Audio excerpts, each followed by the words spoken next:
வணக்கம் நேயர்களே, ராஜ் நியூஸ் தொலைக்காட்சியின் விவாத நேரத்திற்கு உங்களை அன்புடன் வரவேற்பது தமிழரசி சிவகுமார்.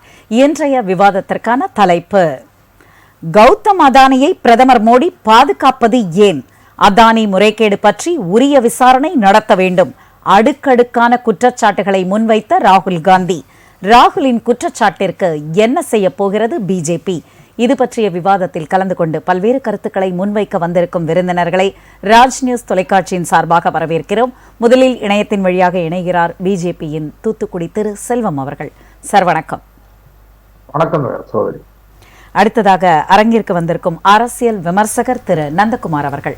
சார் வணக்கம். வணக்கம். தமிழ்நாடு காங்கிரஸ் சேவாதளம் மாநில தலைவர் திரு குங்ஃபு விஜயன் அவர்கள். சார் வணக்கம். உயர் நீதிமன்ற வழக்கறிஞர் திரு ராமநாதன் அவர்கள். சார் வணக்கம். செல்வம் சார், உங்களிடமிருந்து தான் இன்றைய விவாதத்தை தொடங்க வேண்டும். பேசு பொருளாகி இருக்கின்ற ஒரு குற்றச்சாட்டு. கௌதம் அதானி மீது அமெரிக்கா குற்றம் சாட்டி இருக்கிறது. முதலீட்டாளர்களை ஏமாற்றி இருக்கிறார், அரசு அதிகாரிகளுக்கு லஞ்சம் கொடுத்திருக்கிறார் என்று குற்றச்சாட்டு வைக்கப்பட்டிருக்கிறது. வழக்கு பதிவு செய்யப்பட்டிருக்கிறது. பிடிவாரண்ட் பிறப்பிக்கப்பட்டிருக்கிறது. இதையெல்லாம் மனதில் வைத்துக்கொண்டு இந்தியா எந்த நடவடிக்கையும் எடுக்கவில்லை. ஏன் பயப்படுகிறது? என்ன காரணம்? அவரை பாதுகாப்பது யார் என்று பல கேள்விகளையும் சந்தேகங்களையும் விமர்சனங்களையும் முன்வைத்திருக்கிறார் திரு ராகுல் காந்தி அவர்கள். அவருக்கு உங்களுடைய பதில் என்ன? ராஜ் நியூஸ் தொலைக்காட்சி நிறுவனத்திற்கு, நெறியாளர் சகோதரிக்கு, என்னுடைய சக பங்கேற்பாளர்களுக்கு, குறிப்பாக தொழில்நுட்ப கலைஞர்களுக்கு என்னுடைய பணிவான வணக்கம். இதுலமா கௌதம் அதானியை பிரதமர் மோடி பாதுகாப்பது ஏன் என்கிற தலைப்பு வச்சிருக்கீங்க. அதுலயே நான் கொஞ்சம் மாறுபடுறேன். ஏன்னு கேட்டீங்கன்னா, கௌதம் அதானி அவர்களை பாதுகாக்க வேண்டிய அவசியம் அல்லது தேவை இந்திய அரசுக்கு இல்லை. இது ஒரு சோலார் எனர்ஜி பவர் சம்பந்தப்பட்ட விஷயம்.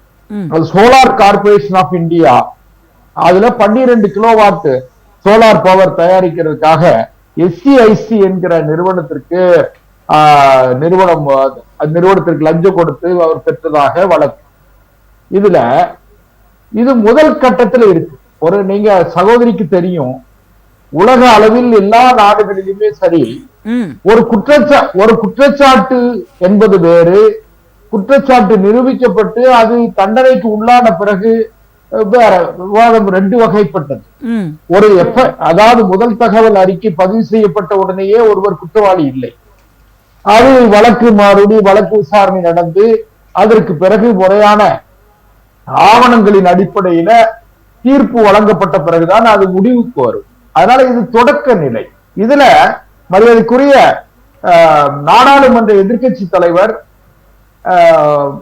மரியாதைக்குரிய ராகுல் காந்தி அவர்கள் மிக அவசரப்பட்டு அவர் குற்றச்சாட்டுக்களை, ஏற்கனவே அவருக்கு கௌதம் அதானி குரூப் மேல, அவங்களுடைய அந்த குடும்பத்தின் மேல ரொம்ப வெறுப்புணர்ச்சி எப்பவும் உண்டு. அவர் அடிக்கடி இப்படி குற்றச்சாட்டு அள்ளி தெளிப்பது வழக்கம். அதனால அதே இதுல இன்னைக்கும் அவசரமா அள்ளி தெளிச்சிருக்கார். நான் இன்னும் கூட ஒன்று சொன்னா, இது 2100 கோடி ரூபாய் ஊழல் நடந்ததாக, ஊழல் எப்படின்னு கேட்டீங்கன்னா லஞ்சம் கொடுத்ததாக சொல்லப்படுகிற வழக்கு. லஞ்சம் கொடுத்ததாக சொல்லப்படுகிற விஷயம். அதே நேரத்துல நேஷனல் ஹெரால்டுன்னு ஒரு பத்திரிக்கை, மரியாதைக்குரிய சகோதரி மூலமா பாக்குற பார்வையாளர் நேயர்களுக்கு தெரிவிக்க விரும்புறது என்னன்னா, நேஷனல் ஹெரால்டு பத்திரிகைக்கும் காங்கிரஸுக்கு என்ன சம்பந்தம்? அது ஒரு 5000 கோடி ரூபாய் மதிப்புள்ள அந்த பத்திரிகை சொத்துக்களை எல்லாம் மரியாதைக்குரிய அம்மையார் சோனியா காந்தி அவர்களும் காங்கிரஸ் கட்சியினுடைய இன்றைய நம்முடைய எதிர்கட்சி தலைவர் ராகுல் காந்தி இவர்கள்லாம் சம்பந்தப்பட்ட அந்த அறக்கட்டளையின் பேர்ல மாற்றியது எப்படி? அது 5000 கோடி. அதனால இத பேசுவதற்கான எந்த இல்ல சார், ஒரே நிமிஷம் விஜயன் சார், ஒரே நிமிஷம் சார். நானே உங்ககிட்ட கேட்க நினைச்சது என்னன்னா, நீங்க என்ன சொன்னீங்க, எதற்காக அவசரமாக இவர்கள் ராகுல் காந்தி ஒரு கருத்தை திணிக்கணும், அவர் வழக்கு விசாரணை நடந்து கொண்டுதானே இருக்கிறது, குற்றவாளி என்று தீர்ப்பளிக்கப்படவில்லையே அப்படின்னு நீங்களே கௌதம் அதானியை சப்போர்ட் பண்ணி பேசுற மாதிரி தான் இருக்கு. சோ வழக்கு விசாரணை போகட்டும், எதற்காக நீங்களும் இல்ல வழக்கு விசாரணை முடியட்டும், குற்றவாளியா இல்லையா அப்புறமா பாத்துக்கலாம் அப்படின்னா குற்றம் சாட்டப்பட்டிருக்கிறது. யாராக இருந்தாலும் குற்றம் ஒருவர் மீது சுமத்தப்பட்டிருக்கிறது என்றால் உங்களோட கருத்துக்களை தானே நீங்க சொல்லணும். நீங்க அதுல காரணம் நான் அப்படி சொல்ல வேண்டிய அவசியம் ஏன் ஏற்பட்டுச்சுன்னா, அவசியமும் அவசரமும் ஏன் ஏற்பட்டுச்சுன்னா, கௌதம் அதானியை பிரதமர் மோடி பாதுகாப்பது ஏன், அதானி முறைகேடு பற்றிய உரிய விசாரணை நடத்த வேண்டும், இதெல்லாம் தலைப்பா வச்சிருக்கிறதுனாலதான் நான் இவ்வளவு சொல்ல வேண்டிய அவசியம் உண்டு. ஏன்னு கேட்டீங்கன்னா, இது தொடக்க நிலை, பிரிலிமினரி ஸ்டேஜ், இனிஷியல் ஸ்டேஜ். நம்முடைய உயர்நீதிமன்ற வழக்கறிஞர் அண்ணன் ராமநாதன் அவர்களுக்கு தெரியும், நம்ம மரியாதைக்குரிய நந்தகுமார் சாருக்கு தெரியும், அண்ணன் விஜயன் அவர்களுக்கு தெரியும். அதாவது சகோதரி ஒரே ஒரு விஷயம் கேட்டீங்கன்னா, பிடிவாரண்ட் எல்லாம் பிடி வாரண்ட் சொல்லுவாங்க. அதாவது பிடிவாரண்ட் பிறப்பிக்கிறது, அதுக்கு பிறகு நாம ஒரு அதுக்கு பிறகு விட்னஸ் ப்ரொடியூஸ் பண்ணி, சூரிட்டி ப்ரொடியூஸ் பண்ணி, அதுக்கு பிறகு பெயில் அவுட் ஆகிறது வைக்கிறது, இதெல்லாம் இது ஒரு ஆரம்ப நிலை, வழக்குல ஆரம்ப நிலை தான்.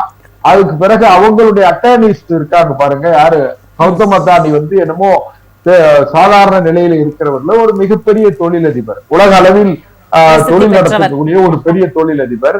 அதனால அவருக்கு அது எல்லாம் இப்படி நாம வாதிக்கிற நாம இவ்வளவு தூரம் ஆழ்ந்து யோசிக்கும் பொழுது அவருடைய அட்வொகேட்ஸ் எல்லாம் இருக்காங்க பாருங்க, அட்டர்னிஸ்ட், அதாவது வெளிநாடுகளிலே அட்டர்னி ஜெனரல் அவங்க எக்ஸ்பர்ட்ஸ் எல்லாம் இருப்பாங்க. அவங்க எல்லாம் இது அவளை எளியில அத லேஸ்ல விட்டு போயிட மாட்டாங்க. அதனால முறையா நான் ஒரே சகோதரி ஒண்ணு சொல்லிடுறேன், இதை அவசரப்பட்டு காங்கிரஸ் கட்சி ஏதோ நடக்கக்கூடாது நடந்து விட்டது போலவும், இந்தியாவில் ஏதோ பண ஊழல் நடந்து விட்டதாகவும் முறைகேடு நடந்து விட்டதாக செபி தலைவர் மாதவி புச்சி அவர்கள் இவரை காப்பாற்றுவதற்கு முயற்சிப்பதாக இப்படி எல்லாம் அவசர கோலத்தில் ஒரு எதிர்கட்சியினுடைய தலைவர் பொறுப்பற்ற முறையிலே பேசியிருக்கிறார்.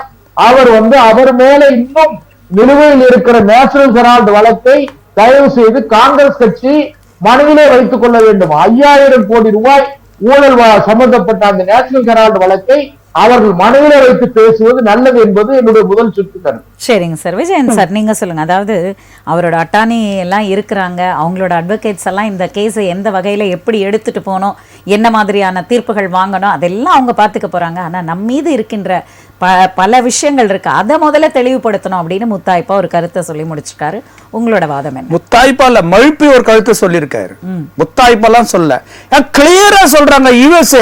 USA government under the US foreign corruption ஆக்ட்ல 1977ல ஃபாரின் கண்ட்ரீஸுக்கு எது காசு கொடுத்து ஒரு ப்ராஜெக்ட் பீட் சொல்லுவாங்க, எது வாங்கினாலும் சரி அது இல்லீகல் அஃபென்ஸ்னு கிளியரா சொல்லிருக்காங்க. ஃபர்ஸ்ட் அத தெரிஞ்சுக்கணும். ஆரம்ப கட்டத்துல தான சார் இருக்கு விசாரணை. இல்ல நாங்க சொல்லலையே, இது இந்தியன் கவர்மெண்டா சொல்லிச்சு, இதெல்லாம் எதிர்கட்சி சொல்லிச்சா? ஃபர்ஸ்ட் அவர் தான் இந்த மேட்டர் திசை திருப்புறாரு. இது சொன்னது யாரு, எந்த கோர்ட் கொடுத்திருக்குது? நியூயார்க் ஃபெடரல் கோர்ட் தான் இன்னைக்கு அவர் குற்றவாளி, அவருக்கு அரெஸ்ட் வாரண்ட் கொடுத்தது யாரு? காங்கிரஸ் கட்சி கொடுக்க சொல்லுச்சா? முதல்ல தப்பா பேசக்கூடாது. அவர் நேஷனல் ஹெரால்ட் பத்தி விவாதம் நடத்தினா ஒரு மேடைக்கு தனியா செட் பண்ணி அன்னைக்கு பாத்துக்கலாம். ஆனா இப்போ ஆமா அப்ப பேசலாம். ஆனா இப்போ கொஸ்டின் வாஸ் ஒன்லி அத்வானி 2200 கோடி இந்தியாவில் உள்ள கம்பெனிகளுக்கு, அதான் இதை எடுக்கிறதுக்கான, இந்த சோலார் எனர்ஜியை எடுக்கிறதுக்கான கொடுத்த லஞ்சம் தான். அது நாங்க சொல்லல, நியூயார்க்கினுடைய ஃபெடரல் கோர்ட் சொல்லி அவருக்கு அரெஸ்ட் வாரண்ட்ஸ் ரைஸ் பண்ணிருக்காங்க. ஃபர்ஸ்ட் அதை தெரிஞ்சுக்க சொல்லுங்க. அவங்க லா பிரகாரம், யுஎஸ் லா பிரகாரம் இது ஃபாரின் கரப்ட் பிராக்டிஸ் ஆக்ட் 1977 குற்றம். அதை முதல்ல தெரிஞ்சுக்கிட்டு பேச சொல்லுங்க. ரெண்டாவது வரேன், அவர் என்ன சொன்னாரு, எங்க அட்வொகேட்டுக்கெல்லாம் அவரு பயங்கர ஆமாங்க, அவர் வச்சிருக்காரு உலகமே பிசினஸ் பண்றவரு அட்வொகேட் 1000 அட்வொகேட் வச்சிருப்பாரு. அதுக்குன்னு குற்றவாளி இல்லாம போயிடுவாரா? குற்றம் இல்லைன்னு ஆயிடுமா? இல்ல இவர் சொன்ன மாதிரி இல்ல, அவர் மீது குற்றம் இல்லை என்று நிரூபிக்க கூடிய அளவிற்கு ஆதாரம் சொல்றாங்க. குற்றம் இல்லைன்னா இவ்வளவு வக்கீலெல்லாம் இருக்காங்க, ஏன் இதுக்கு மேல? அதான் எங்க தலைவர் சொல்றாரு, அவர் தண்டிக்கப்பட மாட்டாரு. ஏன்னா இதுக்கு மேல அவரை பாதுகாப்புக்கு நான் பயாலஜிக்கல் பிரைம் மினிஸ்டர் ஒருத்தர் இருக்காரு, திரு நரேந்திர மோடி ஒருத்தர் இருக்காரு. அவர் இருங்க, ஜஸ்ட் லிசன் மீ, நான் உங்களுக்கு பேசும்போது குறுக்க வரல. அவர் காப்பாத்துவாரு. அதுதான் சொல்லி இருக்கிறோம் நாங்க. இல்ல அவருக்கு காப்பாற்ற வேண்டிய அவசியமே அவசியம் இருக்கு. அதுதாங்க இல்ல அதுதான் வாதமே. அதுதான் இப்போ நான் என்ன சொல்றேன்னா, இப்போ என்னன்னா அவருக்கு என்ன, அவருக்கு தாங்க அவசியம் இருக்கு. நான் செக்யூரிட்டி செக்யூரிட்டி செக்யூரிட்டின்னு பத்தி பேசுறேன். செக்யூரிட்டினா பார்டர்ல இருக்கிற செக்யூரிட்டி கிடையாது. எக்கனாமிக்கல் ஃப்ராட் நடந்திருக்குது. இது எக்கனாமிக்கல் அஃபென்ஸ் இருக்கிறதுலே மிகப்பெரிய அஃபென்ஸ் என்ன தெரியுமா உங்களுக்கு? எக்கனாமிக்கல் அஃபென்ஸ் தான் மிகப்பெரிய அஃபென்ஸ். அதை முதல்ல தெரிஞ்சுக்கிட்டேன் செல்வம் சார். அதனால அவரை பாதுகாத்தது இன்னைக்கு இவங்க ஃபண்டெல்லாம் கொடுக்கறது யாரு? பிஜேபிக்கு. நான் என்னுடைய வாதத்தை சொல்வேன், இவர் தானே அதானியை ப்ரொடெக்ட் பண்ண மாட்டார். அதை தான் சொல்றாரு, அதானியை ப்ரொடெக்ட் பண்ற. முதல்ல என்ன சொல்றேன், இன்னைக்கு அவரே இன்னைக்கு என்ன பண்ணிருக்கீங்க, நாங்க வேற எதுவும் சொல்லலையே. ஜாயிண்ட் பார்லிமெண்டரி கமிட்டி கூட்டி, அதுதான் பாராளுமன்றம் கூட்டுக்குழுவை கூட்டி அவருக்கு என்ன தவறு செஞ்சாரா என்ன செஞ்சாருன்னு சொல்லிட்டு அவரை கண்டுபிடிச்சு, சப்போஸ் தவறு செஞ்சிருந்தா அது எங்க காங்கிரஸ் ஆளுகின்ற மாநிலமா இருந்தாலும் கூட, எங்க சிஎம்ஆ இருந்தாலும் சரி, பனிஷ்மெண்ட் கொடுங்கன்னு எங்க தலைவர் திரு ராகுல் காந்தி சொல்லியிருக்காரே தவிர தவறா சொல்லல. அதுக்குள்ள அண்ணனுக்கு பாவம், இவர் அவருடைய பைனான்சர்னா அதானி மாட்டிக்கிட்டாருன்னு அப்படியே கோபம் பொங்கிட்டு வருது. அவர் மட்டும் கிடையாது, அவருடைய சன்னின்லா எல்லாம் சாகர் அதானி முற்பட 7 பேர் மாட்டிருக்காங்க இதனால. அதனால தெளிவா சொல்லியிருக்கிறாங்க. யுஎஸ்ஏ கோர்ட், நியூயார்க் கோர்ட் தெளிவா சொல்லியிருக்காங்க. அவர் கிரைம் பண்ணிருக்காரு, கிரைம் பண்ணிருக்காரு, அவருக்கு அரெஸ்ட் வாரண்ட் இஷ்யூ பண்ற. அதை தான் நாங்க எதிர்கட்சி என்ன சொல்றோம்னா, அவர் அரெஸ்ட் வாரண்ட் இஷ்யூ பண்ணதுக்கு அப்புறம் எதுக்கு தாமதம்? சரி பாருங்க நந்தகுமார் சார் சொல்லுங்க. அதாவது அமெரிக்காலேயே நடவடிக்கை எடுக்கும் பொழுது இந்தியா ஏன் தயக்கம் காட்டுகிறது அப்படின்ற கேள்வியை ராகுல் காந்தியை தொடர்ந்து இங்க விஜயன் அவர்களும் முன்வைத்திருக்கிறார். உங்களோட பதில்? அதாவது ராகுல் காந்தி இப்ப சொல்லல, அது குறைஞ்சது அவர் ஒரு 4 வருஷமாவே அதானி இண்டன்பர்க் ரிப்போர்ட் வருவதற்கு முன்னாடியும், இண்டன்பர்க் ரிப்போர்ட் முதல் ரிப்போர்ட் 2வது ரிப்போர்ட் வந்ததுக்கு பிறகும் தொடர்ந்து அதானியினுடைய வளர்ச்சி, அதானுடைய வளர்ச்சி சாதாரண வளர்ச்சி கிடையாது. இன்னைக்கு பாத்தீங்கன்னா ஏன் பிரதமர் அவரை காப்பாத்துறார் அப்படின்னு ஒரு கேள்வி நீங்க கேட்டிருக்கீங்க. ஏன் காப்பாத்தணும்னா, இந்தியாவில் இருக்கிற மொத்த சொத்தை எடுத்து அவரு திரு அதானி கிட்ட கொடுத்திருக்கார். 14 துறைமுகங்கள், 5 ஏர்போர்ட். இன்னைக்கு மகாராஷ்டிரால போய் நீங்க பாம்பேல ஏர்போர்ட் போனீங்கன்னா சத்ரபதி சிவாஜி ஏர்போர்ட் இருக்கும், இன்னொரு பக்கம் லோக்கல் டொமஸ்டிக் ஏர்போர்ட் இருக்கும். இன்னைக்கு உள்ள நுழைஞ்சீங்கன்னா அதானி போர்ட்ஸ் ஆஃப் இந்தியான்னு இருக்கும். யாரோட சொத்து அது? யாரோட சொத்து அது? குறுகி சேர்த்த மாதிரி காங்கிரஸ் கட்சியும் அது பிறகு வந்த கட்சியும் சேர்த்து வளர்த்து ஒரு கட்டமைப்பு உருவாக்கி இருக்காங்க. இந்த கட்டமைப்பெல்லாம் இன்னைக்கு எங்க போயிருக்கு? ஒரு தனி மனித சக்கரவர்த்தி, அவர் யாரு? நாட்டை ஆள போறாரா? இல்ல உலகத்தை ஆள போறாரா? அவருக்காக எது இவரை பார்த்து எடுத்து கொடுக்கணும். சரி, ஓகே, நீங்க இவ்வளவு கொடுத்தீங்கல்ல, அந்த பணம் என்னாச்சு? யாரு யாரு கொடுத்துருக்கீங்க? அதனால இந்த நாட்டுக்கு என்ன வளர்ச்சி? அதை சொன்னீங்களா இது வரைக்கும்? எதுவுமே சொல்லல. ஒரு பிரதம மந்திரி வெளிநாட்டுக்கு போனார்னா கூட 4 பேர் எக்கனாமிக் அட்வைசரை கூட்டு போவாங்க, பிசினஸ் அட்வைசர் கூட்டு போவாங்க. ஆனா நமது பிரதமர் மோடி எந்த நாட்டுக்கு போனாலும் கூட தனது நண்பர் அதானி அழைத்து போகிறார். ஏன்? எல்லா இடத்திலும் வியாபாரம் வியாபாரம் வியாபாரம். நீங்க பிரதம மந்திரியா இல்ல அதானிக்கு? இல்ல, வியாபாரம் அப்படின்போது நாட்டோட பொருளாதார வளர்ச்சியை உயர்த்துவதற்காக, பல இடங்களில் முதலீடு செய்வதற்காக, நாட்டு மக்களுக்கு வேலை வாய்ப்பை பெருக்குவதற்காக, நாட்டோட கட்டமைப்பை உறுதி செய்வதற்காக 10 வருஷமா இது வரைக்கும் அவங்க எவ்வளவு வேலை வாய்ப்பை அதானி மூலம் உருவாக்கி இருக்காங்க. வெளிநாடு கூட்டு போய் எந்தெந்த கம்பெனி வாங்கி கொடுத்துருக்காங்க. ஆஸ்திரேலியா, பங்களாதேஷ்ல பிரச்சனை வந்துடுச்சு, இப்போ ஸ்ரீலங்கால பிரச்சனை வரப்போகுது, அடுத்தது இப்போ கென்யால பிரச்சனை ஆரம்பிச்சாச்சு. அங்க ஃபிளைட்டே பிடிச்சி வச்சிருக்காங்கன்னு ஒரு கேள்விப்பட்ட இப்போ நியூஸ் வந்திருக்கு. இந்த மாதிரி நிலைமையில இருக்கு. இப்படி இருக்கும்போது ஒரு பிரதம மந்திரி இன்றைக்கு இது வரத நாங்க லீகலா சந்திப்போம் ஒரு வார்த்தை சொல்லுங்க. ஏன் சொல்லல? அதோட விடுங்க, அதெல்லாம் விட இங்க இருக்கிற solar energy corporation of India, யார் அது? Solar energy corporation of India ஒரு பப்ளிக் செக்டர் கம்பெனி. அவங்க ஊருக்கு முன்னாடியே ஒரு டிமாண்டே இல்லாம என்னத்துக்கு 45,000 கோடிக்கு அதானிக்கு கான்ட்ராக்ட் கொடுக்கணும்? இப்ப 45,000 கோடிக்கு நீங்க கான்ட்ராக்ட் கொடுத்ததுனாலதான் அவர் ஊர்ல போய் இந்த மாதிரி ஃப்ராட் எல்லாம் பண்ணிட்டு இருக்காரு. இப்ப பாருங்க, அமெரிக்கா, இன்னைக்கு அமெரிக்கால சாதாரணமா ஒரு இந்திய நாட்டு பிரஜையோ இல்ல வேற நாட்டு பிரஜையோ போறாங்க, சாதாரணமா ஒரு கிரைம் பண்றாங்க, அங்க பிடிக்கிறாங்க, ஒரு விசாரணை பண்றாங்க, அது வேற விஷயம். இன்னைக்கு இந்திய நாட்டுல பெரிய தொழிலதிபர், இந்திய நாட்டின் பிரதமரோட நண்பர் உலகத்துல 1வது முதலீட்டுல இருந்தவர் அவரு. இன்னைக்கு 23 வந்திருக்கார். அப்படியாப்பட்ட ஒரு நபரை அமெரிக்கால ஒரு டிஸ்ட்ரிக்ட் கோர்ட்ல பிடி வாரண்ட் இஷ்யூ பண்ணிருக்காங்கன்னா அது யாருக்கு அசிங்கம்? சரிங்க சார், நம்ம தொடர்ந்து பேசலாம். ராமநாதன் சார், பிடிவாரன்ற வார்த்தை அனைவருக்கும் பிடித்து போன வார்த்தையாக திரும்ப திரும்ப அதை பயன்படுத்திட்டு இருக்காங்க. இப்ப செல்வம் சார சொன்னாரு பிடிவாரன்றது ஒரு பெரிய வார்த்தை எல்லாம் கிடையாது, யாரையும் பிடிக்க முடியாத வாரண்ட் ஒரு பிடிவாரண்ட் இந்திய கோர்ட்லயே அப்படித்தான் இருக்கட்டும். அது வாட்ல அது இருக்கட்டும். இல்ல, முதல்ல அதுக்கான மீனிங்க நம்ம பாத்துட்டு இருக்க மக்களுக்கு ஒரு சட்ட ஒரு நிபுணத்துவம் வாய்ந்த ஒரு வார்த்தை. சாதாரணமா இந்த ஊர்ல எல்லாம் ஒரு எஃப்ஐஆர் ஃபைல் பண்ணாங்கன்னு வச்சுங்க, பிடிவாரண்ட் பொதுவா கொடுக்க மாட்டாங்க. அதாவது பொதுவா அவங்களே காகனைசபிள் அஃபென்ஸா இருந்தா காவல்துறை அதிகாரிகளே நேரடியாக போய் கைது செய்யலாம். அதுல ஒன்றும் வாரண்ட் கொடுக்க மாட்டாங்க.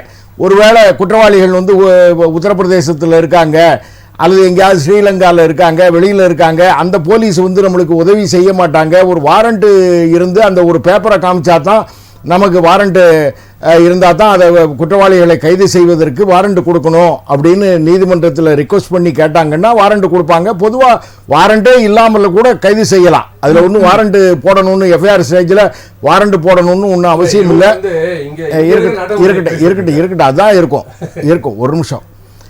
இந்த வழக்கை பொறுத்தளவில் இது பேசணும்னா இந்த இதையே வாரண்டையே வச்சு இந்த விவாதம் முழுக்க தொடங்கணும்னா தொடர நான் தயாரா இருக்கேன். பிடிவாரண்ட பத்தி மட்டும் பேச வேண்டாம், பிடிவாரண்ட் பிறப்பிக்கப்பட்ட நபருக்கு அது எத்தகைய ஒரு தாக்குதலை கொடுக்கும் அப்படின்றத பத்தி பேச. அமெரிக்க நியூயார்க் நீதிமன்றம் என்ன குற்றச்சாட்டுகளை அதுல வந்து முன்வைத்திருக்கிறது, அந்த குற்றச்சாட்டுகள் பதிவு செய்யப்பட்டிருக்கிறது அப்படின்னு சொன்னா, இந்தியாவில் உள்ள சத்தீஸ்கர் மாநிலம், ஆந்திர மாநிலம், ஜம்மு காஷ்மீர் மாநிலம், ஒடிசா மாநிலம், இந்த மாநிலத்தினுடைய அதிகாரிகளுக்கெல்லாம் சோலார் எனர்ஜி செய்வதற்காக, உற்பத்தி செய்வதற்காக, அந்த யூனிட் போடுவதற்காக அவர்களுக்கு லஞ்சம் கொடுக்கப்பட்டது 2000 கோடி அப்படின்னு சொல்றாங்க. இவர்கள் குறிப்பிட்ட அந்த எஃப்ஐஆரில் குறிப்பிடப்பட்டிருக்கிற கூடிய காலகட்டத்தில் எல்லாம் சத்தீஸ்கர் மாநிலத்தில் காங்கிரஸ் கட்சியினுடைய முதலமைச்சர் இருந்தார். அவர் காங்கிரஸ் கட்சியினுடைய முதலமைச்சர் இருந்தார். அந்த காங்கிரஸ் கட்சியினுடைய முதலமைச்சருக்கு எவ்வளவு லஞ்ச பணம் கொடுக்கப்பட்டது என்பதை அந்த முதலமைச்சரும் காங்கிரஸ் கட்சியினுடைய முதலமைச்சரும் அருமை ராகுல் காந்தி அவர்களும், இந்தியாவினுடைய செல்ல பிள்ளை ராகுல் காந்தி அவர்களும் தெரிவிக்க வேண்டும். காங்கிரஸ் கட்சிக்கு எவ்வளவு பங்கு வந்தது, ராகுல் காந்திக்கு சொந்தமாக எவ்வளவு பங்கு வந்தது என்பதை சொல்ல வேண்டும். ஆந்திர மாநிலத்தில் அந்த சமயத்தில் ஒய்எஸ்ஆர் ராஜசேகர் ரெட்டி அவருடைய மகன் ஜெகன்மோகன் ரெட்டி தான் அந்த சமயத்தில் பதவியில் இருந்தார். அவர் காங்கிரஸ் பின்புலத்தில் இருந்தவர், காங்கிரஸ் பாரம்பரியத்தில் இருந்தவர். அவருக்கு எவ்வளவு லஞ்ச பணமாக கொடுக்கப்பட்டது, அதில் ராகுல் காந்திக்கு வந்த பங்கு எவ்வளவு, காங்கிரஸ் கட்சிக்கு வந்த பங்கு எவ்வளவு என்று ராகுல் காந்தி தெரிவிக்க வேண்டும். ஒடிசால ஏதோ பிரதமரும் அத்வானியும் போய் ஏதோ பிரச்சாரம் பண்ணாங்க, இன்னைக்கு நாங்க ஆட்சிக்கு வந்திருக்கோம். அதற்கு முன்னாலெல்லாம் பட்நாயக் அவர்கள் தான் பதவியில் இருந்தாங்க. அந்த சமயத்தில் பதவியில் இருக்கும் போது எவ்வளவு லஞ்ச பணம் கொடுக்கப்பட்டது. நாங்கள் பட்நாயக் அவர்களை எதிர்த்து தான் நாங்கள் வந்து ஆட்சிக்கு இன்னைக்கு வந்திருக்கோம். இந்த சமயத்தில் அப்போ எவ்வளவு லஞ்ச பணம் கொடுக்கப்பட்டது, அதுல காங்கிரஸ் கட்சியினுடைய பங்கு எவ்வளவு, ராகுல் காந்தியினுடைய பங்கு எவ்வளவு என்பதை தெரிவிக்க வேண்டும். அதே மாதிரி ஜம்மு காஷ்மீர்ல அவர்கள் குறிப்பிடப்பட்டிருக்காங்களே, அந்த எஃப்ஐஆர்ல முதல் தகவல் அறிக்கையில் பதிவு செய்யப்பட்டிருக்கிற அந்த காலகட்டத்தில் ஜம்மு காஷ்மீர்ல காங்கிரஸ் இண்டி கூட்டணியினுடைய ஆட்சி தான் இருந்தது அந்த சோலார் எனர்ஜியின் போது. அந்த இந்தியாவில் உள்ள வழக்குகளுக்காகத்தான் அங்கே வந்து ஒரு வழக்கு பதிவு செய்யப்பட்டிருக்கிறது. இன்னும் சொல்ல போனால் கேரளத்தில் விழிஞ்சம் துறைமுகம் கடந்த 10 ஆண்டு காலமாக கம்யூனிஸ்ட் கட்சியினுடைய ஆட்சி தான் இருக்கிறது. இவர்களுடைய இண்டி கூட்டணியில் இருக்கக்கூடிய கம்யூனிஸ்ட் கட்சியினுடைய இடதுசாரி முன்னணியினுடைய ஆட்சி இருக்கிறது. விழிஞ்சம் துறைமுகத்தை முழுமையாக யாருக்கு கொடுத்தாங்கன்னா அதானிக்கு கொடுத்தாங்க. அப்ப அதானிக்கு கொடுக்கும் போது அவர்கள் எண்டி கூட்டணிக்கு கொடுத்த லஞ்சம் எவ்வளவு, கம்யூனிஸ்ட் கட்சிகளுக்கு கொடுத்த லஞ்சம் எவ்வளவு, ராகுல் காந்திக்கு கொடுக்கப்பட்ட லஞ்சம் எவ்வளவு, அதையெல்லாம் சொல்லணும். அவ்வளவு க்ளோஸா இருந்த அதானி இப்பொழுது பிரதமருக்கு மிகவும் நெருக்கமான நண்பராக மாறியது. எல்லா தொழிலதிபர்கள் அவர்கள் வந்து காங்கிரஸ்காரர்கள் அதெல்லாம் மேடைக்காக மறைக்கலாம். எல்லா சின்ன பெட்டி கடைக்காரன்ல இருந்து எல்லா அரசியல்வாதிக்கும் எல்லாரும் தொடர்பா தான் இருப்பாங்க. எல்லாருக்கும் ஏமா அதானி மந்திரம் இல்லமா, ஆமா அதானி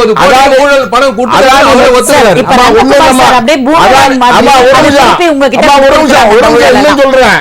அந்த விழிஞ்சன் துறைமுகத்தை முழுமையாக ஒப்படைத்தது இடதுசாரி முன்னணி அதானி குழுமத்திற்கு.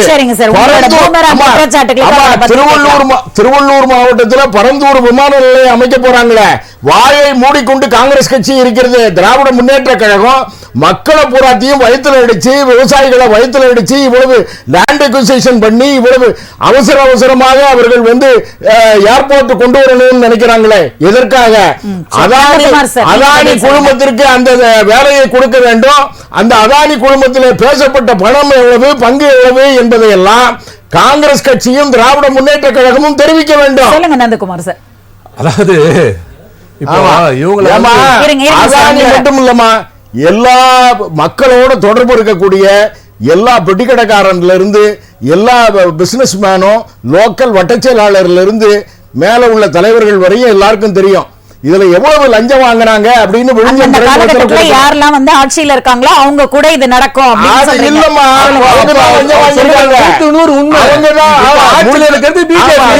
முழுக்க முழுக்க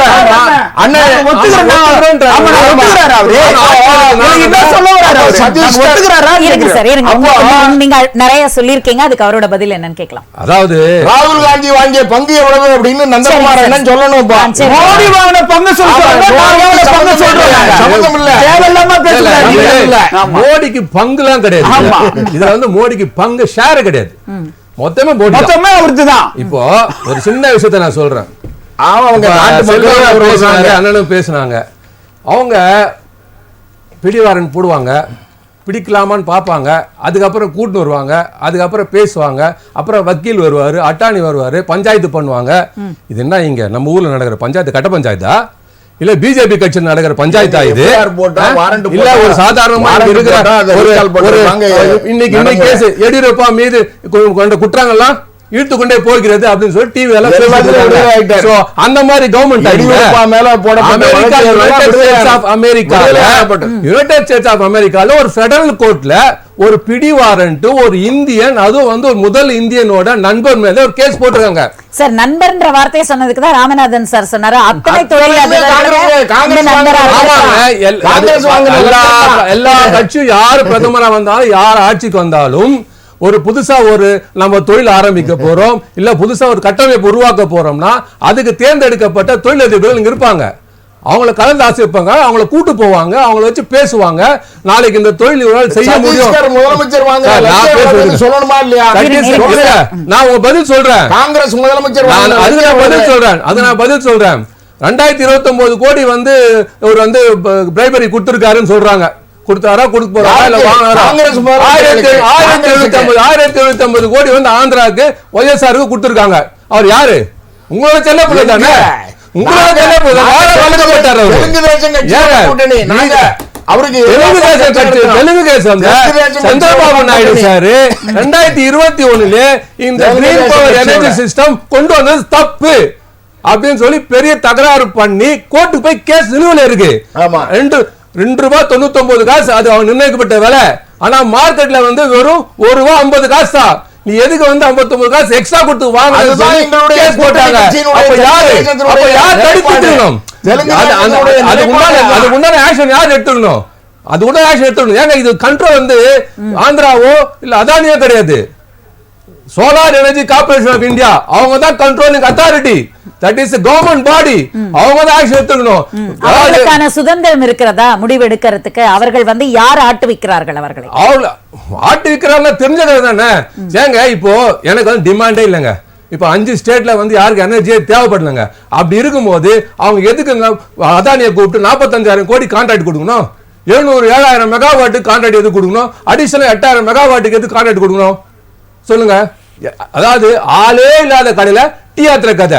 இப்போ அதனால அதான் என்ன பண்ணாரு, நானு இந்த எனர்ஜி சிஸ்டம் கொண்டு வர போறேன், அது இப்படி நாம உலகம் முழுக்க போகுது, அமெரிக்கால நான் வந்து கிரீன் பவரை கொண்டு வர போறேன் அப்படின்னு சொல்லி அவர் ஒரு சிஸ்டத்தை கொண்டு வந்தார். ஆனா பாத்தீங்கன்னா இங்க யாரும் வாங்கறதுக்கு ஆள் இல்ல.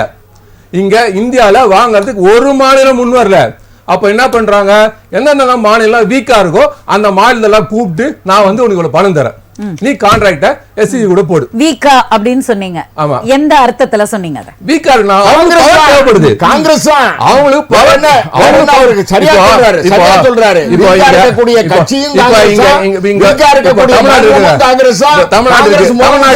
தமிழ்நாட்டுல வந்து நமக்கு வந்து எனர்ஜி தேவைப்படுது, அதே மாதிரி ஆந்திரா தேவைப்படுது, அதே மாதிரி ஒரிசால தேவைப்படுது, அதே மாதிரி சத்தீஸ்கர்ல தேவைப்படுது. இந்த மாதிரி தேவைப்படுற இடத்துல ரைட் ஓகே நமக்கு வந்து எக்ஸ்ட்ரா கொஞ்சம் எனர்ஜி வந்தா கிடைச்சா நல்லதானே அப்படின்னு சொல்லி அவங்க ஒரு கான்ட்ராக்ட் போறாங்க. அப்ப போகும்போது அந்த ரேட் வந்து ஒத்து வரல. ரேட் ஒத்து வரல. 2 ரூபா 99 காசு கொடுத்து நான் வாங்க மாட்டேன், எனக்கு மார்க்கெட்ல 1 ரூபா 50 காசு கிடைக்குது, எனக்கு வேணான்னு சொல்லிட்டாங்க. அப்ப வேணான்னு சொன்னவங்கள 1750 கோடியை கொடுத்து ஒய்எஸ்ஆர் கிட்ட கொடுத்து இல்ல நீ அக்ரிமெண்ட் சைன் போடுங்கிறார். அவர் சைன் போடுறார். மீதி இருக்குது எவ்வளவு? 299 கோடி. அதுல என்ன பண்ணிருப்பாரு அவரு சொல்லுங்க. இப்ப மொத்த காசு வாங்கி ஒய்எஸ்ஆர் இப்ப பண்ணி முடிச்சிட்டாங்க. இப்ப பண்ணி முடிச்சதுக்கு அப்புறம் இது அவ்வளவும் வந்து இவங்க சொல்றாங்க எதுவுமே இல்லாம, எந்த ஆதாரமும் இல்லாமன்றாங்க. 23 ஜூலை அவரு அந்த இவரோட சண்டே அவரோட ஹார்ட் டிஸ்கே வந்து அங்க கேப்சர் பண்ணிட்டாங்க FBI. சாகர் அதானியோட ஹார்ட் டிஸ்கை கேப்சர் பண்ணி அந்த ட்ரெயினிங் ஆஃப் மணி, இந்த பணம் யாருக்கு எவ்வளவு கொடுக்குறோம் அந்த கொடுக்கிற விதத்துல எப்படி நோட் பண்ணிருக்காங்க, ஜிகாபைட், ஜிகா மெகா பவர், அந்த பவர் இதுலயே வந்து அதே இதுலயே வந்து கோடிங்லயே வந்து அவங்க எல்லாத்தையும் நோட் பண்ணி வச்சாங்க. இவ்வளோத்தையும் எடுத்துட்டு இவ்வளவு ஆதாரம் இருந்து அவரே வச்சு அவங்க கோர்ட்டுக்கு போய் அங்க போய் கேஸ் போட்டு இன்னைக்கு பிடிவாரண்ட் கொடுத்துருக்காங்க. இப்போ இது வந்து ஒண்ணுமே இல்லை, நாங்க பண்ண ஒண்ணுமே இல்லை, சரி நீங்க சொல்றதெல்லாம் நாங்க ஒத்துக்கிறோம், ஒண்ணுமே இல்லைங்க, இது கேஸ் ஒண்ணுமே இல்ல. உங்க உலகத்துல பெரிய பெரிய அட்டாணிலாம் இருக்கிறாங்க, உங்க தலைவர் இருக்காருங்க, தைரியம் இருக்குல்ல, தைரியம் இருக்குல்ல, போங்க யுஎஸ் போங்க, போயிட்டு ஆதாரம் மேல குற்றம் இல்ல நிரூபிச்சாங்களா பார்க்கலாம். சரிங்க சார், நம்ம நுழைய முடியாது. செல்வம் சார் நீங்க சொல்லுங்க, இந்த வழக்குல அதாவது இந்த கான்ட்ராக்ட் வாங்கின விஷயத்துல அதிகார துஷ்பிரயோகம் நடந்திருக்கிறதா இல்லையா? சகோதரி, ஒரே ஒரு விஷயம், நம்ம மரியாதைக்குரிய நந்தகுமார் அவர்கள், அண்ணன் நந்தகுமார் அவர்கள் வந்து காங்கிரஸ் கட்சிக்கு ஒரு புது செய்தி தொடர்பாளர் கிடைத்திருக்கிறார். அந்த வகையில் நான் சொல்லி கொடுத்துறேன், பாராட்டுகள். அதாவது ஏன்னு கேட்டீங்கன்னா, ஒரு வார்த்தையை அழுத்தி ஆதாரம் இல்லாத குற்றச்சாட்டுக்களை அழுத்தி சொல்லக்கூடிய, அழுத்தி மறுபடி சொல்லக்கூடியவர்கள் காங்கிரஸ் கட்சியினுடைய செய்தி தொடர்பாளர்களாக மாத்தி சொல்றீங்க. அதனால இன்னொன்னு இது வந்துமா தொடக்க நிலை, இது அண்ணன் நந்தகுமார் அவர்களுக்கு தெரியும். இது வந்துமா பிடிவாரண்ட்ங்கிறது வந்து எப்படின்னு கேட்டா, ஒரு எஃப்ஐஆர் போடுறாங்க. எஃப்ஐஆர் போட்டு தேதி நீங்க கோர்ட்ல அப்பியர் ஆகணும்னு சொல்லி சமன் பண்ணுவாங்க. அந்த டேட்ல இவங்க வந்து இவங்களோ இவங்களுடைய அட்வொகேட்டோ அட்டர்னிஸ் வந்து அப்பியர் ஆகல, ஆன் பிகாஃப் ஆஃப் அக்யூஸ்ட் வந்து அட்டர்னி அப்பியர் ஆகலன்னு சொன்னா அந்த வாரண்ட் போடுவாங்க, அந்த வாரண்ட ரீகால் பண்ணுவாங்க. இது ரொம்ப சாதாரணமான உலக ரொம்ப ரொம்ப ரொம்ப ரொம்ப சாதாரணமான விஷயம். ஆனால் நான் மரியாதைக்குரிய அந்த நந்தகுமார் அவர்கிட்ட கேட்க, எடியூரப்பா அவர் இவருன்னு சொல்லிட்டு போனீங்க. இப்ப சமீபத்துல கர்நாடகத்தினுடைய முதலமைச்சர் மரியாதைக்குரிய சித்தராமையா அவர்கள் மேல மூட்டா வழக்கு, அதாவது மைசூர் அர்பன் டெவலப்மெண்ட் அத்தாரிட்டியில 17 வீட்டு மனைகள், ஏறக்குறைய ஒரு 500 கோடி ரூபாய் மதிப்புள்ள 14 வீட்டு மனைகளை தன்னுடைய மனைவிக்கு ஒதுக்கியதாக ஒரு வழக்கு பதிவு செய்யப்பட்டு அந்த வழக்கு உயர் நீதிமன்றத்தில் நிலுவையில் இருக்கு. சரிங்க சார், இந்த கேள்வியோட செல்வம் சார் நீங்க சொல்லுங்க. நம்ம பிரேக் எடுக்கிறதுக்கு முன்னாடி சொல்லியிருந்தீங்க, அந்த வீட்டு மனைகள் அந்த ஒதுக்கியதுல ஏற்கனவே ஒரு ஊழல் இருந்தது அப்படின்னு மேற்கோள் காட்டினீங்க, அதை தொடருங்க. ஆமா, அதாவதுமா ஒரு தொழில் செய்யக்கூடிய, அதாவது இப்ப நீங்க ஒரு முதலமைச்சராக இருக்கிற மரியாதைக்குரிய சித்தராமையா அவங்களுடைய அவங்க போய் இடம் அந்த அர்பன் டெவலப்மெண்ட் அத்தாரிட்டி இருந்து அவங்களுக்கு ஒரு 3 ஏக்கரை கொடுத்துட்டு 14 இடம், இன்னும் சொல்ல போனீங்கன்னா ஆபீஸ் ஆஃப் ப்ராஃபிட் அப்படிம்பாங்க. அதாவது அரசு நிறுவனத்தில் அரசாங்கத்தில் பொறுப்பில் இருக்கிறவர்கள், அதிகாரத்தில் இருக்கிறவர்கள், அவங்களோ அவங்க குடும்பத்தை சார்ந்தவர்களோ அரசாங்கத்திடமிருந்து எந்த விதமான பலனும் பெறக்கூடாதுங்கிறது தான் விதி. அதை மீறி வந்து அவர் சித்தராமையா வந்து அவங்களுடைய மனைவி பேர்ல 14 மனைகள் வந்து ஒதுக்கி இருக்கிறதா வழக்கு. யார்? மைசூர் அர்பன் டெவலப்மெண்ட் அத்தாரிட்டிட்ட இருந்து அவங்களுடைய மனைவி பேருக்கு மனை வாங்கியிருக்காங்க. 13 வீட்டு மனைகள் வாங்கியிருக்காங்க. மிக சொத்து மதிப்பு அதிகமான சொத்து மதிப்புள்ள மனையை வாங்கியிருக்காங்க. நான் எதுக்காக சொல்றேன்னு கேட்டீங்கன்னா, அதையும் அதானியும் நான் ஒப்பிட்டு பேசுறதுக்கு விரும்பல. இன்னொரு விஷயம் சகோதரி, இந்தியாவுல மிக நீண்ட காலத்திற்கு பிறகு அடல் பிகாரி வாஜ்பாய்க்கு பிறகு ஒரு ஒரு எவராலும் குறை சொல்ல முடியாத கரைபடியாத கருத்துக்கு சொந்தக்காரர் யாருன்னு கேட்டா மரியாதைக்குரிய ஐயா இந்தியாவுடைய பிரதமர் பாரதிய ஜனதா கட்சியினுடைய முகமாக இருக்கிற நரேந்திர மோடி அவர்கள் தான். ஏன்னு கேட்டீங்கன்னா, யாராவது நீங்க 10 வருஷம் ஆட்சியில இருந்தாங்க, அதாவது 11வது வருஷமும் 3வது முறையும் அவரையே ஆட்சி அதிகாரத்துல அமர்த்திருக்காங்க. உடனே அண்ணன் குங்கு விஜயன் சொல்லுவாரு மைனாரிட்டி சர்க்காருமாங்க. இதுல ஒரு விசித்திரம் அவர் சொல்ல நினைச்சாரான்றத கேட்டு நீங்க அந்த மாதிரி சொல்லலாம் நினைச்சீங்களா? நினைச்சாராங்க சார். அவருக்கு மனசுக்கு அவரோட மைண்ட் வாய்ஸ் உங்களுக்கு தெரியும். நான் சொல்லிடுறேன் 244 இடங்கள் பாரதிய ஜனதா கட்சி மட்டும் வெற்றி பெற்றிருக்கிறது. நல்லா கவனிக்கணும். இதுல 28 கட்சிகள் சேர்ந்த இந்தியா கூட்டணி என்று சொல்லக்கூடிய ஒட்டு கூட்டணியால் 230 இடங்களை தாண்ட முடியல. 28 கட்சிகள் சேர்ந்து பல்வேறு முரண்பாடுகள் உள்ளவர்கள் ஒட்டி சேர்ந்து கூட 230 இடங்களை தாண்ட முடியல. அதனால என்ன சொல்றதுன்னு கேட்டீங்கன்னா சகோதரி, பண்டித நேருவிற்கு பிறகு 1947 சுதந்திரம் அடைந்த பிறகு 50ல குடியரசு ஆன பிறகு பண்டித நேரு அவர்கள் மாத்திரம்தான் இந்தியாவுல 3 முறை தலைமை அமைச்சராக பிரதம அமைச்சராக இருந்தார். அதுக்கு பிறகு ஒரு எளிய குடும்பத்தில் பண்டித நேருவுக்கு மிகப்பெரிய பின்னணி இருந்தது. அலகாபாத் குடும்பமும் ஆனந்த பவன் குடும்பம்னு பெரிய பின்னணி இருந்தது. ஆனால் ஒரு எளிய குடும்பத்தில பிறந்த ஒருவர் 13 ஆண்டுகள் குஜராத்தினுடைய முதலமைச்சர். எளிய குடும்பத்தில் பிறந்த பிரதமர் மோடி அவர்கள் இவ்வளவு பெரிய தொழிலதிபரை பாதுகாக்க வேண்டிய அவசியம் என்ன அப்படின்னு அவர்களுடைய கேள்வியாக இருக்கிறது. நீங்க என்ன கேட்க? நான் சொல்லி முடிச்சிடுறேன். அதாவது காங்கிரஸ் கட்சியில காங்கிரஸ் ஆட்சி அதிகாரத்தில் இருந்த போது ஜேஆர்டி டாட்டாவுக்கு தான் மிக பெரிய முக்கியத்துவம் கொடுப்பாங்க. இதே அதானி குரூப் இவங்க தொழில காலடி பதித்த அந்த தொடக்க காலம் காங்கிரஸ் கட்சியினுடைய காங்கிரஸ் ஆட்சி அதிகாரத்தில் இருந்த காலம். அதுக்கு பிறகு எப்படின்னு கேட்டா, ஒரு தொழிலை ஒருவரிட நம்பி கொடுக்கிறது எதுக்காக கொடுப்பாங்கன்னா, அந்த தொழிலை முழுமையாக செய்து முடிக்கிற நம்பகத்தன்மை உள்ளவர்களுக்கு தான் தொழில் கொடுப்பாங்க. காங்கிரசுக்கு ஆதரவாக இருந்தார், காங்கிரசுடைய நம்பிக்கையை பெற்றிருந்தார். அதே போலவே திரு அதானி அவர்கள் இன்றைக்கு இந்தியாவின் வளர்ச்சி அவருடைய மரியாதைக்குரிய மூத்த வழக்கறிஞர் ராமநாதன் அவர்கள் சொன்னதை போல விழுங்கியம் துறைமுகமாக இருக்கட்டும், இந்தியாவுல எந்த மாநிலத்திலும் அவருக்கு தொழில் இல்லாத மாநிலம் கிடையாது. ஒரு செய்தி மட்டும், ஏன்னா திரும்ப நான் உங்களோட கருத்துக்களை கேட்க வரணும். அவர் உங்களுக்கு கவுண்டர் கொடுக்க ரெடியா இருக்கிறாரு. விஜயன் சார், அதாவது எந்த மாநிலத்துல அதானி அவர்களுக்கான தொழில் இல்லை, யார் அந்த மாநிலத்திற்கு தொழிலை கொடுத்து வேலை வாய்ப்புகளை உருவாக்கி நாட்டை முன்னேற்ற பாதையில கொண்டு போவாங்களோ அவங்களுக்கு தானே வாய்ப்புகள் கொடுப்பாங்க. நீங்க ஏன் அதை மறுக்கிறீங்க? எதுக்கு வாய்ப்பு கொடுப்பாங்க? இல்ல வாய்ப்புன்னு சொல்லிட்டீங்க, இது மாதிரி ஊழல் பண்றதுக்கா இல்ல லஞ்சம் கொடுக்கறதுக்கு வாய்ப்பு கொடுப்பாங்களா? இல்ல அந்த கேள்வி எனக்கு புரியல. வாய்ப்பு எது கொடுப்பாங்க? லஞ்சம் கொடுக்கறதுக்கு வாய்ப்பு கொடுப்பாங்க. யூனியன் கவர்மெண்ட் பிஜேபி கவர்மெண்ட் லஞ்சம் கொடுக்கறதுக்கு வாய்ப்பு கொடுப்பாங்களா? ஃபர்ஸ்ட் அவரு முதல்ல செல்வம் சார் ரொம்ப கன்ஃபியூஷன் பண்ணுவாருன்னு எனக்கு தெரியும். ஆனா இந்த அளவுக்கு கன்ஃபியூஷன் பண்ணுவாருன்னு நான் நினைக்கல இந்த டிபேட்ல. ஏன்னா நம்ம பேசின சப்ஜெக்ட் என்னன்னா, அவர் வாஜ்பாய் அவர் நல்லவர் வல்லவர், அது எங்களுக்கு தெரியாதா? அதை தொடர்ந்து வந்த பிரதமர் மோடி அவர்களுடைய வல்லவர், அவர் பெரிய வல்லவர், அவரை மாதிரி முகம் யாருக்குமே இல்ல, அருமையான முகம், நல்லா சகப்பா அழகா இருக்காரு. நாங்க இல்லன்னு சொல்ல, 75 வயசுலயும் ஆள் நல்லா எக்ஸசைஸ் பாடி மாதிரி இருக்காரு, அது நாங்க மறுக்கல. நான் கேக்குற ஒரே ஒரு கேள்வி என்னன்னா, ப்ரொடெக்ட் பண்றாரு கேள்வி, ஒரே கேள்வி. அதுக்கு அவர் என்ன சொல்லிட்டாரு, எங்க ஐயா சீதாராமர் ஐயா கிட்ட போயிட்டாரு கர்நாடகா. அதுவே அவருக்கு தெரியாது. லேண்ட் சும்மா கொடுக்கல, லேண்ட் அவங்க கிட்ட இருந்த ஒரு இடத்தை டிரான்ஸ்பர் பண்றதுக்கு பதிலாதான் அந்த இடம் அவங்களுக்கு தேவைப்பட்டது. பிஜேபி கவர்மெண்ட் அப்ப இருந்தது. முதல் நல்லா தெளிவா தெரிஞ்சுக்கணும், இந்த மேட்டருக்கு நான் வானத்துக்கும் பூமிக்கும் டிஃபரெண்ட் இருக்கு. அதனால இவங்க கிட்ட ஒரு லேண்ட் இருந்தது, அந்த லேண்ட அந்த அர்பன் டெவலப்மெண்ட்டுக்கு தேவைப்பட்டது, மைசூர் அர்பன் டெவலப்மெண்ட் அத்தாரிட்டிக்கு தேவைப்பட்டது.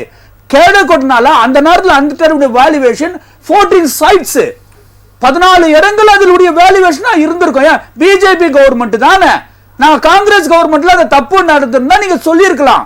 நீங்க பிஜேபி கவர்மெண்ட்ல நீங்களே எங்கள் இடத்த வாங்கிக்கிட்டு நீங்களே அதுக்கு பதிலாக கொடுத்துட்டு அதை வந்துட்டு இப்போ ஒரு உதாரணமா சைட்டேஷன் பண்றாரு. அதே மாதிரி இது வந்து அதான் சொல்றேன், எல்லாமே தப்பு சைட்டேஷன் கொடுக்குறாரு. அதனால அவர் சொல்றதுக்கும் இந்த டிபேட்டுக்கும் முதல் சம்பந்தம் கிடையாது. இப்ப நாங்க என்ன சொல்றோம் அப்படின்னு சொன்னா சிம்பிள் கான்செப்ட். கௌதம் அத்வானி நல்லவரா கெட்டவரா? கெட்டவர் நாங்க சொல்லல. யாரு சொல்றது? யுஎஸ் கோர்ட், யுஎஸ்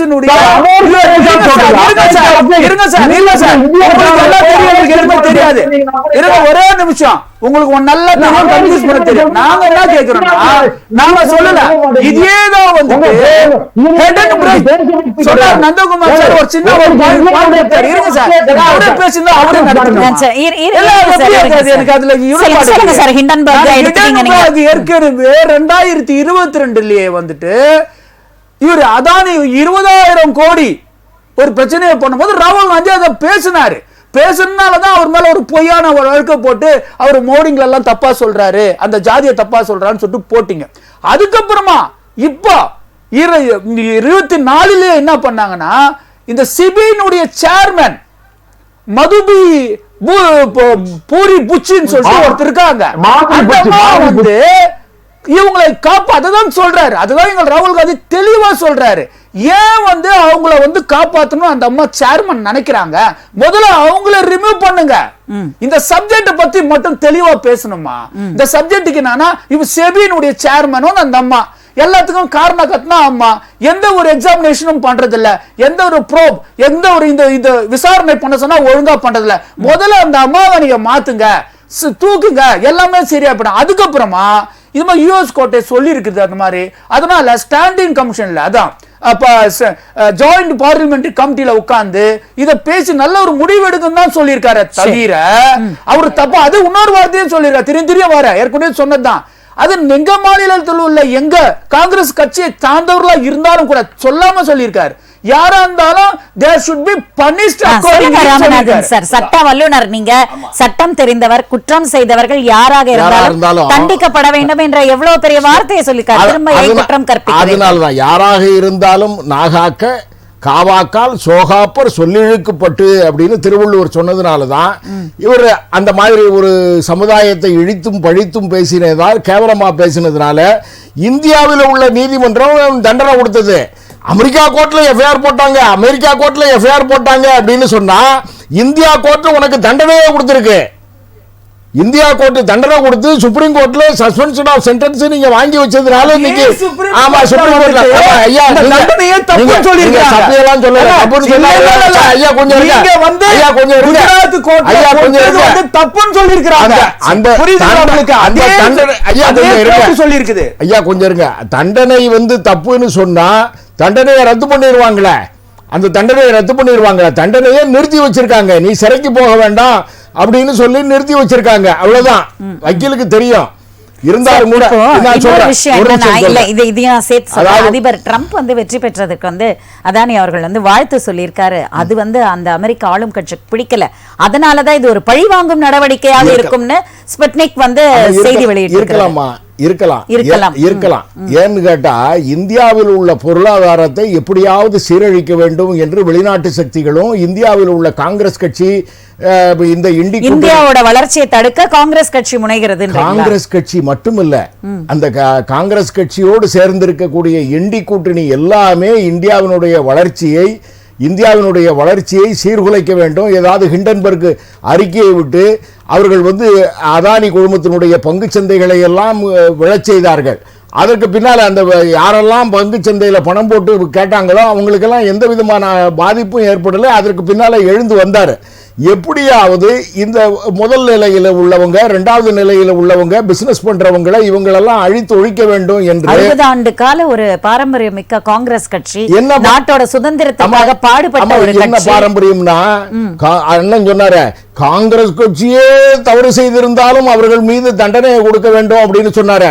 இப்ப தெலுங்கானால ஆட்சிக்கு வந்த இந்த ரேவந்த் ரெட்டி, இந்த காங்கிரஸ் கட்சி ஒரு 15,000 கோடி ரூபாய்க்கு அதானி குழுமத்துக்கு பிசினஸ் கொடுத்திருக்காங்க. 15,000 கோடி ரூபாய்க்கு. அங்கே ஒரு 100 கோடி ரூபாய் ஸ்கில் அந்த தெலுங்கானா பல்கலைக்கழகத்துக்கு நன்கொடை அப்படின்னு சொன்னா, அப்போ அவங்க என்ன செய்யணும்? அதானி குழுமத்திற்கு நீ இவ்வளவு வியாபார தொடர்பு கொடுத்தீங்கன்னா, வியாபார பிசினஸ் கொடுத்தீங்கன்னா 15,000 கோடி ரூபாய்க்கு, அதற்கு காங்கிரஸ் கட்சிக்கு வந்த பங்கு எவ்வளவு, அதுல ராகுல் காந்தியினுடைய பங்கு எவ்வளவு அப்படின்னு சொல்லணும்ல. அல்லது குறைஞ்சபட்சம் என்ன சொல்லணும்? நீங்க இந்த மாதிரி அதானியை எதிர்த்து நாங்கள் சண்டமாறுதம் செய்கிறோம், நாங்க அதானிக்கு பிசினஸ் கொடுத்த தெலுங்கானா முதலமைச்சரை மாற்றியே தீர்வோம் அப்படின்னு சொல்லணுமா வேண்டாமா? ராகுல் காந்தி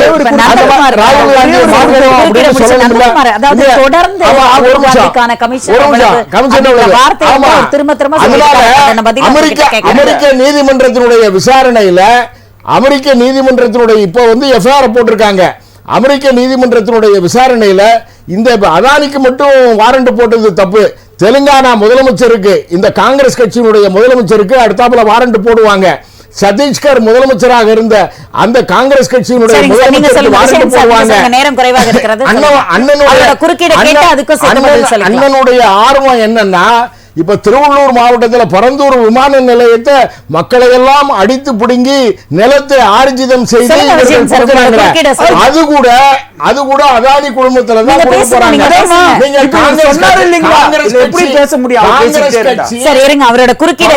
விமான நிலையத்தை அதானி குழுமத்திற்கு கொடுக்க கூடாதுன்னு அண்ணன் இங்கேயும் சொல்லணும், அண்ணன் சட்டமன்றத்திலையும் போய் சொல்லணும். அதுதான் நேர்மை தரம். சொல்லுங்க சார். அதானிக்கு எந்த ஒரு பிசினஸ் கொடுக்கிறது தப்பு கிடையாது. ஃபர்ஸ்ட் அத தான் நான் சொல்றேன். இவங்க கோபாடுவீங்க. தெலுங்கானா முதலமைச்சர் அதானி, அப்ப அதானி நீங்களே சொல்றீங்களா அவர் கட்டவர்ன்ட்டு? அவர் ஃப்ராட் நீங்களே சொல்றீங்க. இருங்க பதில் சொல்றேன். அதானி லஞ்சம் கொடுத்தார்கள் ஏதோ ஒரு பிசினஸ் எடுக்க காங்கிரஸ் முதலமைச்சர்களுக்கு சோலார் வாங்குறதுக்கு. இருங்கண்ணா, சோலார் ஜெனரிய வாங்குறதுக்கு லஞ்சம் கொடுத்தாங்கன்னு சொல்லிட்டு அமெரிக்கா சொல்லி பிசினஸ் கொடுக்கிறது தப்பு கிடையாது. முதல்ல அதை புரிய வைக்கிற அவருக்கு. அதனால நீங்க குழப்பாதீங்க, எல்லாம் தெளிவா இருக்காங்க. பிசினஸ் கொடுத்தாரு, தெலுங்கானா முதலமைச்சர் பிசினஸ் கொடுத்தாரு, லஞ்சம் வாங்கல. ஒரு நிமிஷம், அமெரிக்கா நீதிமன்றமும் கூட பாரதிய ஜனதா கட்சியினுடைய ஆட்சியாளர்களுக்கோ ஆட்சிக்கோ அமைச்சர்களுக்கோ லஞ்சம் கொடுத்ததா எஃப்ஐஆர் போடல. காங்கிரஸ் கட்சியினுடைய முதலமைச்சர்களுக்கு அமைச்சர்களுக்கு லஞ்சம் கொடுத்ததா தான் எஃப்ஐஆர் போட்டிருக்காங்க. அதனால குறைஞ்சபட்சம் ராகுல் காந்தியும் சோனியா காந்தி அம்மையாரும் இந்த முதலமைச்சர்களை எல்லாம் நீக்கி வீட்டுக்கு அனுப்பணும். அதுதான் குறைஞ்சபட்சம் நாட்டுக்கு செய்யக்கூடிய நன்மை. அதுக்கு முன்னாடி இப்ப கமிஷன் ஒன்று சொன்னார். யாரு கமிஷன் கொடுத்தாங்க அப்படின்னு வந்து அவர் வந்து விளக்கமா சொல்லணும். இப்போ வந்து அவரோட பொறுப்பை பொறுத்து பார்த்தா கரெக்டாக சொல்லிட்டாரு. அவர் என்ன சொல்லிட்டாருன்னா, இந்த பிஸ்னஸ் பண்ணும்போது இவருக்கு இவ்வளோ கமிஷன், இந்த பிஸ்னஸ் பண்ணும்போது இவ்வளோ ஒரு கமிஷன், இது பண்ணும்போது ராகுல் காந்தி இவ்வளோ கமிஷன் எவ்வளோ வாங்கினார்னு நான் சொல்லணும். இப்போ நான் அதே வந்து அவரை திருப்பி கேட்குறேன்.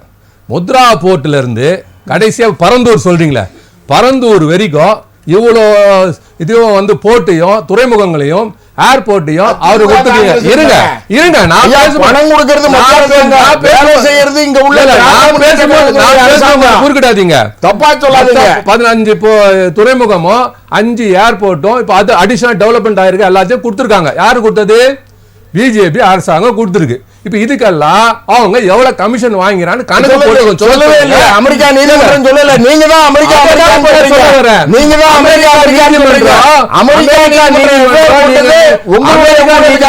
நீங்க வந்து காசு கொடுத்த அமெரிக்கா நீதிமன்றம் உங்க ஊழலுக்கு வந்து சத்தீஸ்கர்ல கொடுக்கறதுக்கும் ஆந்திரால கொடுக்கறதுக்கும் தமிழ்நாட்டுல கொடுக்கறதுக்கும் அவன் ஒண்ணும் பேச முடியாது.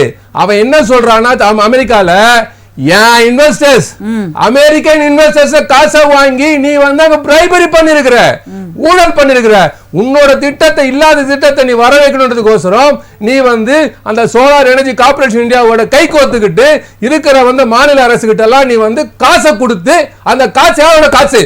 காசை கொடுத்து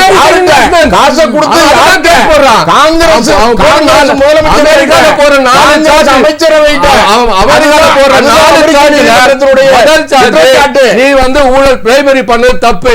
ரெண்டாவது வந்து அந்த பிரைபரி காசை அமெரிக்கா இன்வெஸ்டர்ஸ் கிட்ட இருந்து வாங்குறது தப்பு.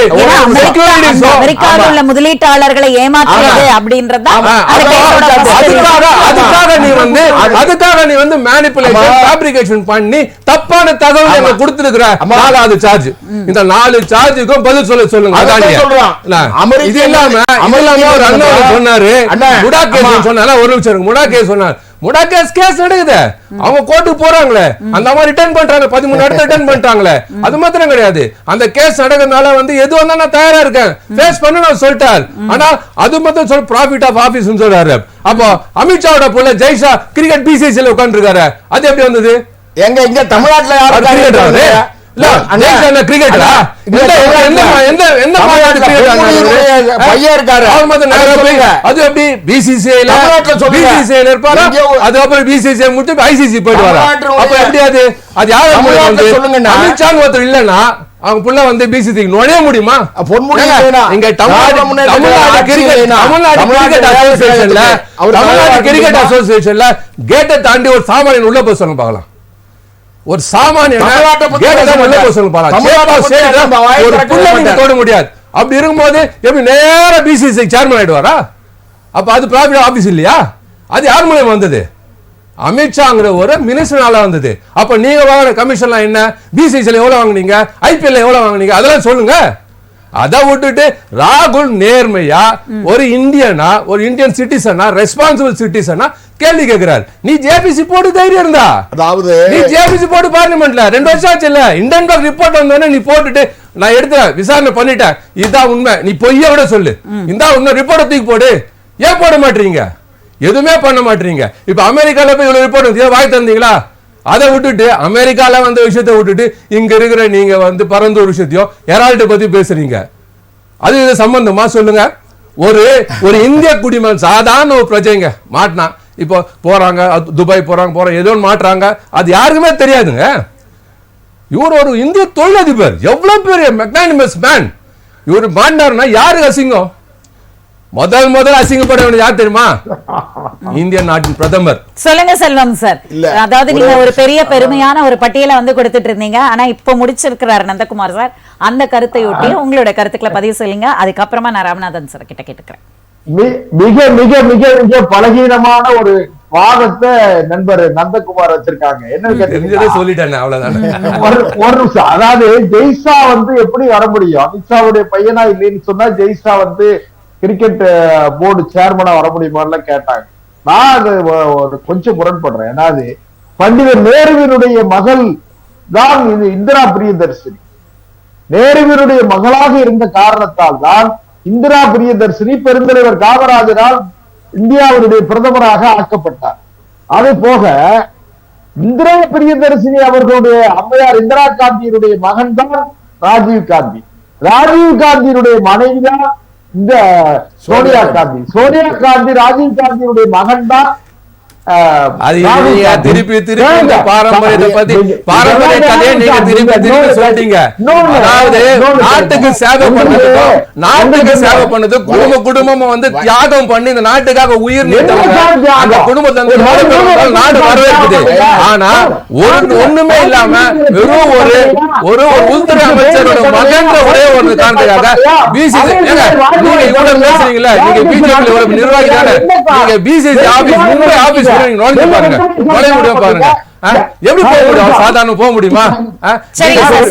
உங்களோட நிறைவான கருத்துக்களை பதிவு பண்ணிடுங்க சார். நீங்க குற்றச்சாட்டுக்கு பிஜேபியின் பதில் என்ன, அதையே நிறைவான கருத்துக்களை பதிவு செய்யுங்க.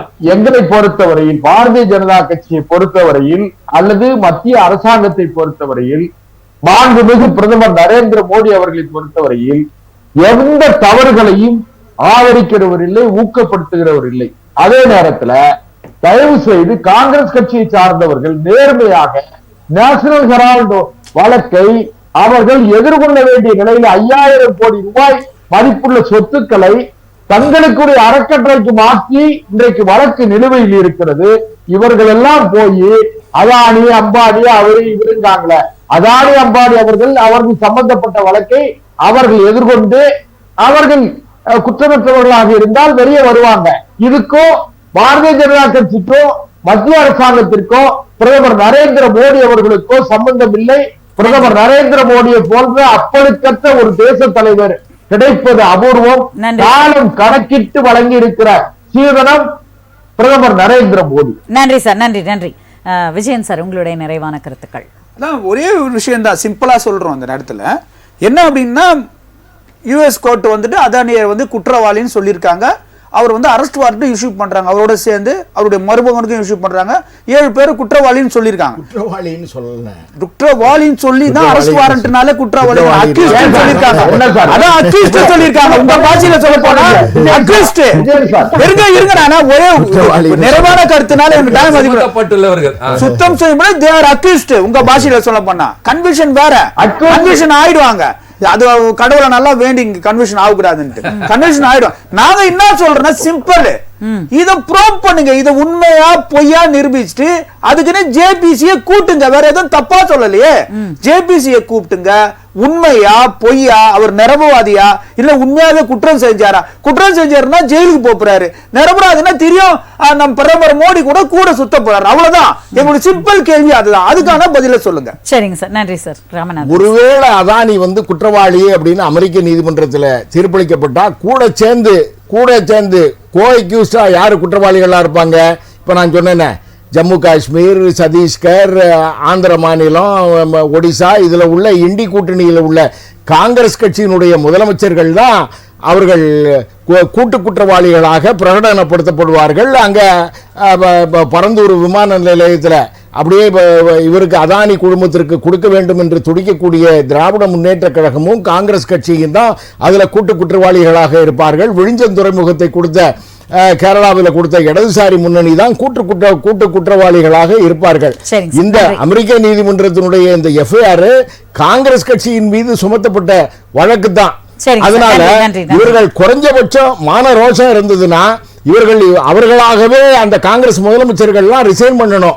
நாங்கள் வந்து நீதிமன்றத்திற்கு போவோம், சந்திப்போம் அப்படின்னு சொல்லி எப்படி சித்தராமையா சொல்றாங்களே, அதாவது 10 ரூபா ப்ராப்பர்ட்டியை கொடுத்துட்டு லட்ச ரூபா ப்ராப்பர்ட்டியை வாங்கிட்ட மாதிரி ஆனந்த பவனத்தை கொடுத்து விட்டு இந்தியாவே எப்படி ஒரு 4 தலைமுறைக்கு 5 தலைமுறைக்கு வாங்கி கொண்டார்களோ அந்த மாதிரி அமெரிக்க நீதிமன்றத்தில் ஒரு இந்தியன் வந்து பல சென்றிடுவீர் 8 தீக்கும் கொணர்ந்தீங்கு சேர்ப்பீர் கலை செல்வங்கள் எல்லாம் அப்படின்னு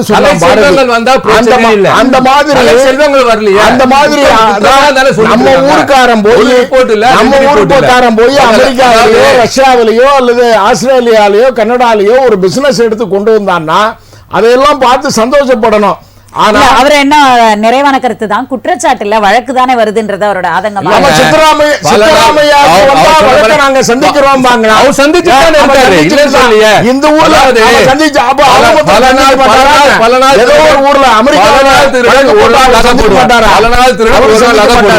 பல நாள் திருடு ஒரு நாள் அகப்படுவார். என்னென்னவோ பண்ணி 5000 கோடிக்கு பங்குகள் தான். 5000 கோடி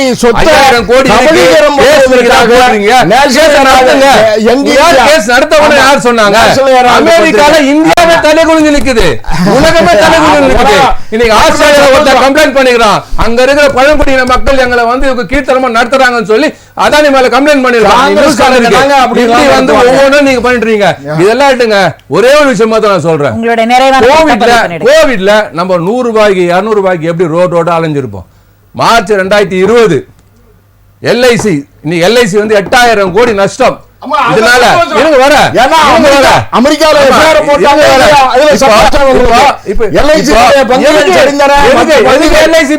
பொதுத்துறை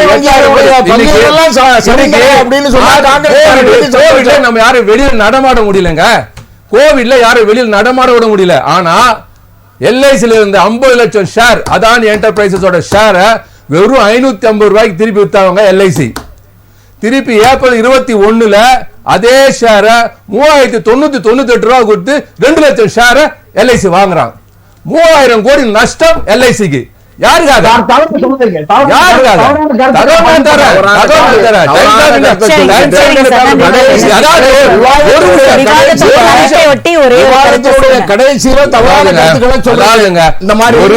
ஒரு தடவை பிடிபடுறாரு, ஓகே. 2வது தடவை பாட்டார். இது எங்க காலகாலம் நடக்குது, காலகாலம் நடக்குது. இன்னைக்கு அமெரிக்கால வந்து கையும் கலமா பிடிச்சாங்க. 5 பேர் கிட்ட காங்கிரஸ் கட்சியின் சரி, இந்த வழக்கு எப்படி போகிறது, என்ன மாதிரியான தீர்ப்பு வரப்போகிறது என்பதை தொடர்ந்து வரும் நாட்களில் நாம் சந்திப்போம். இன்றைய விவாதத்தில் கலந்து கொண்டு பல்வேறு கருத்துக்களை முன்வைத்த அத்தனை பேருக்கும் ராஜ் நியூஸ் தொலைக்காட்சியின் சார்பாக மனமார்ந்த நன்றிகள். நன்றி நேயர்களே, மீண்டும் அடுத்த நிகழ்ச்சியில் சந்திக்கும் வரை நன்றி கூறி விடைபெறுவது தமிழரசி சிவகுமார்.